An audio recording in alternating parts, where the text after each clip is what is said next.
techniques and performance practices applied to contemporary art. In learning competency, you must learn how to analyze and evaluate the work of art as a critics by using appropriate techniques. And for our learning objectives, at the end of this lesson, you will be able to research on techniques and performance practices applied to contemporary art. Identify the different techniques used in contemporary art.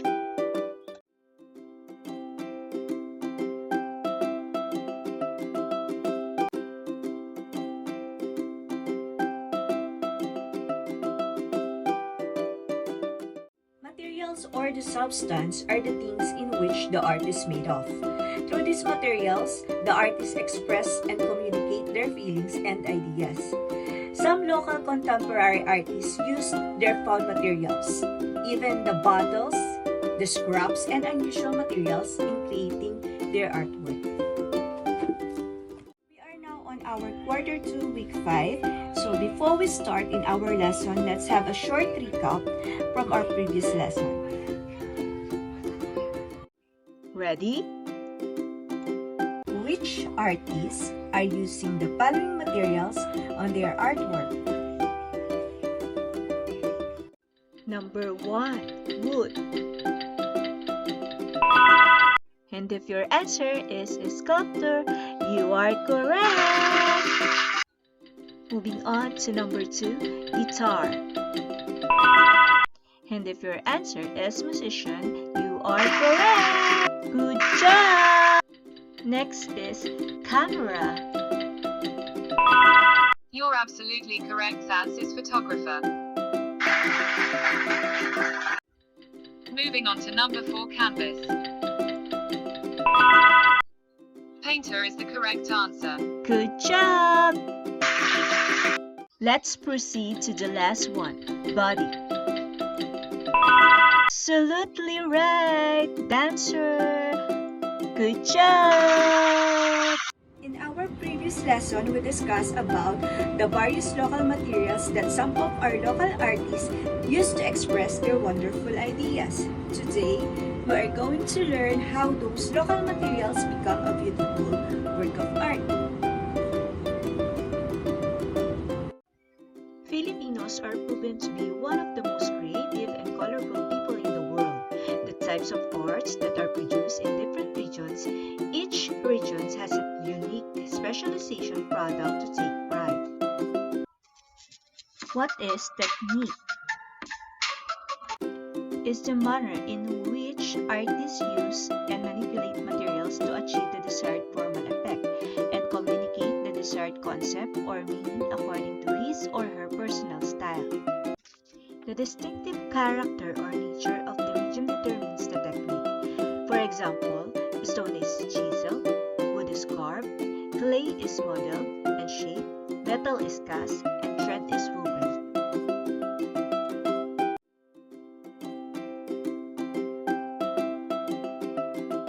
Class, did you know that one of our fellow hometown here in Binangonan are truly one of the brilliant minds when it comes to visual arts? He is Honorable Reynaldo Reyponelas, a painter and a sculptor, a multi-awarded visual artist who hails the vibrant municipality of Binangonan, Rizal. His work has truly depicted nationalism, Filipino values, culture, and tradition in every way. He was a 4-time #1 councilor in Binangonan and was a founder of Bikis Sining in Binangonan. And here are some famous techniques that he used in creating his art. Traditional techniques used in Philippine arts. Wood carving, a technique encompassing any form of working wood with a tool into some sort of aesthetic object. Paete, Laguna is the most popular place when it comes to wood carving. The town of Paete, Laguna has long been known for its talented sculptures. One of the most carver is Luis Akak. He described his technique support work is like a Marcellus painting came to life in 3D. Livelihood, children playing, traditional games, and even indigenous tribes. Another one is Justino Among Paloy Cagayan Jr. of Paete, Laguna. He continued carrying in his various techniques wooden masterpieces, most of which are religious figures. His work also could be found both inside and overseas.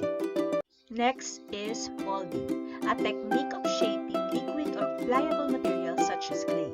Traditional pottery making in the Philippines involves the method of molding. Pottery making in the Philippines is one of the longest traditions in Philippine art. In up north in the town of Sagada, Mountain Province, another potter who specializes in stoneware that echoes local Sagada design. She is Sigrid Bangyay, owner of Sigrid Bangyay Pottery. What really sets her apart from the rest of her work is her ability to identify her clay deposit techniques, which she, together with some others in local community holds, a process into shapeable form.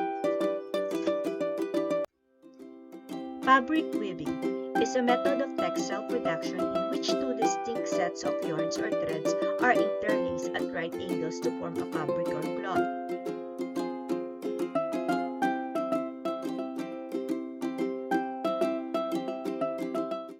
A bell or inabel is a fabric customarily made of cotton fiber turned into spools of beeswax, brush yarn, and woven in a hand loom. The Ilocano still practicing hand weaving using the pedal loom.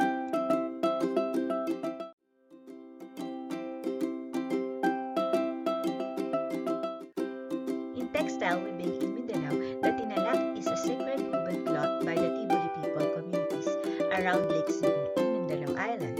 It is a hand woven from abaca among Muslims of mine na Magandanawon, Maranao, and Yakan continue their tradition of cotton and silk weaving. In basketry technique, there are 4 different types of basket methods: coiling, plaiting, wickering, and twinning. Some of the terms that are specific to basket weaving include loops, twinning, ribs, and spokes. The common raw materials used in making baskets are rattan, abaca, nito, tikug.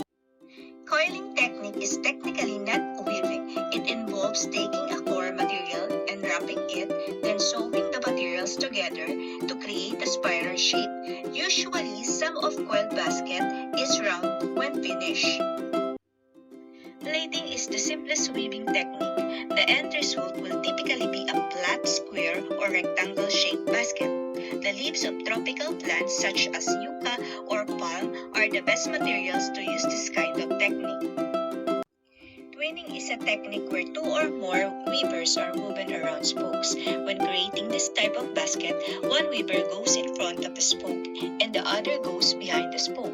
The weavers are usually cross-over twisted around each other in between spoke. So the type of materials for this basket needs to be flexible, such as cedar bark, reeds, or roots. Wicker technique is the most difficult type of the basket to make. The technique for creating a wicker basket is similar to twinning because you start with spokes and weave the material around the spokes, but you do not have to cross the weavers over each other between the spoke. Wicker basket can make out of any type of reed or grass. For the assessment, please choose the letter of the best for each question.